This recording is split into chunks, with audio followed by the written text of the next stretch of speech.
Hi there, my name is Christy Lemp and I am going to show you a simple flower watercolor painting demo today.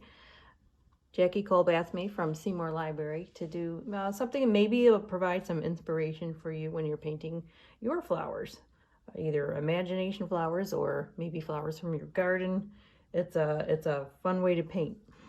Let me show you. This is something I did before.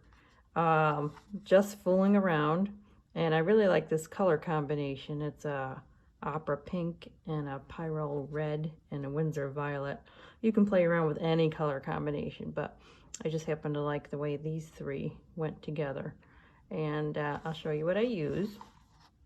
I have, oh, this is another one that I did too, fooling around. So I have a nice 140-pound watercolor paper here. It's absorbent. If you just have sketch paper and you just want to fool around, that's fine. The watercolor, the pigment just won't absorb as well, but it's fine for working out ideas. Whatever you have is good. These are the colors: an opera pink, a pyrrole red, a Windsor violet. Just stick with those three for the flowers. I have the puddles of those paint mixed up in my palette next to me. And I also have a dark green ready to go for the stems and flowers. So this is just a short video, but I'll show you how I get started with kind of free watercolor painting. Let's see. Keep this up here for reference. It's nice to have something to look at for an idea. Okay, so one way you can do is just, I have my clean water, and I'm just going to kind of paint the shape of the flower with water first. And there's different degrees of water, how much water you use. If it's puddly, the pigments will spread very quickly and diffuse. If you just want just a little bit of water, it will be a drier effect. You can also spatter some water, get some surprise color things happening. All right, so I'm going to dip my brush. By the way, I didn't tell you what brushes I was using. I just have a round brush, but it's a number 8. And I love a rigger brush, which is a skinny one for stems and leaves. It's just very fun to play with. So I'm going to dip my brown brush into that opera pink first and just kind of go along where I already put the little puddles of water. So I'm not concerned with too much about the shape of the flower. I'm more just putting the pigment down where I want it to go.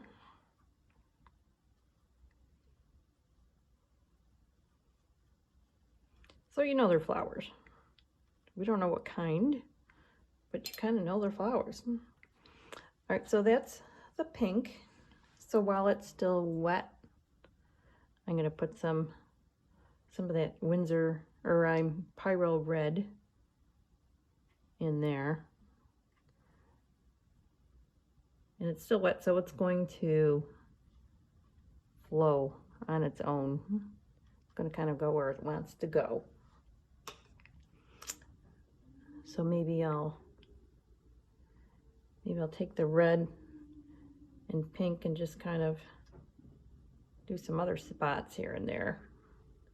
These could be flowers off to the back of the garden maybe. Or just starting maybe some little pretty buds or something. So that's the pink and the red. I'll dip some into that nice Windsor violet. I really like my flowers to be bright. So I'm going to dip in some of that violet and then let that flow into the pigment too. I'm just touching it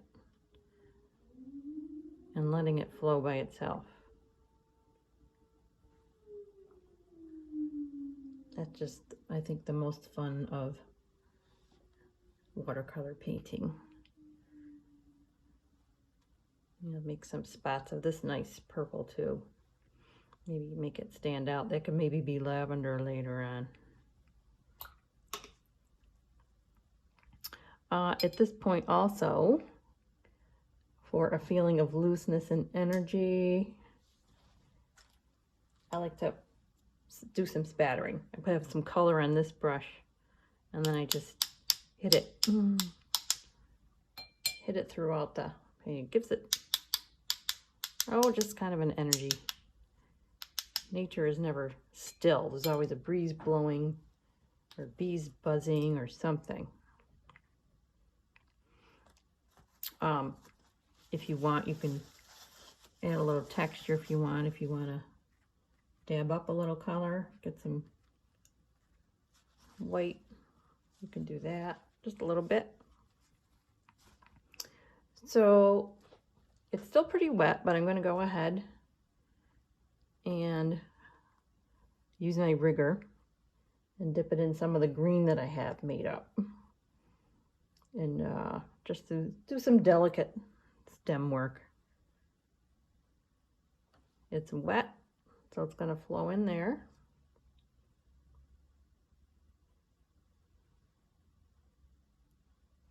All right, just let it go and then just kind of drag it out.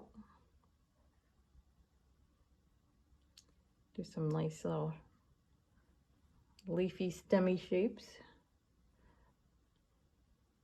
Another one over here.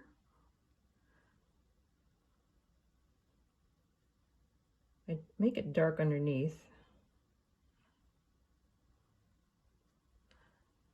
And I like to change up the green. Maybe I'll add some yellow so it's not the same color green everywhere.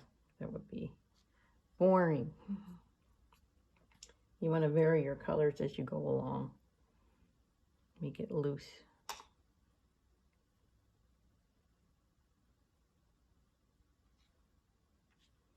I'll just have fun with it at this point.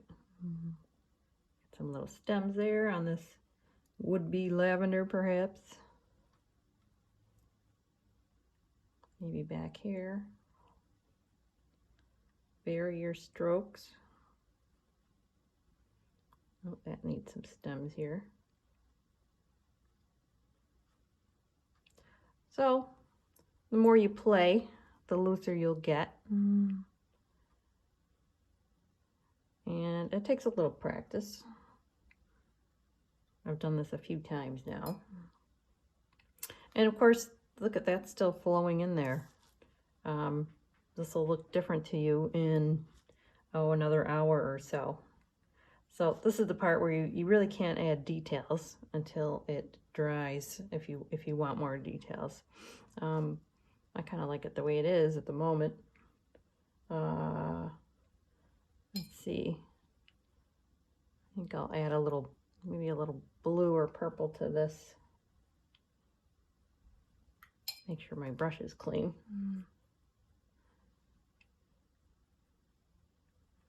Just adds a little depth to have more than one color. If you have one color, it just makes it kind of flat, but if you add a little bit more, just gives it some more dimension.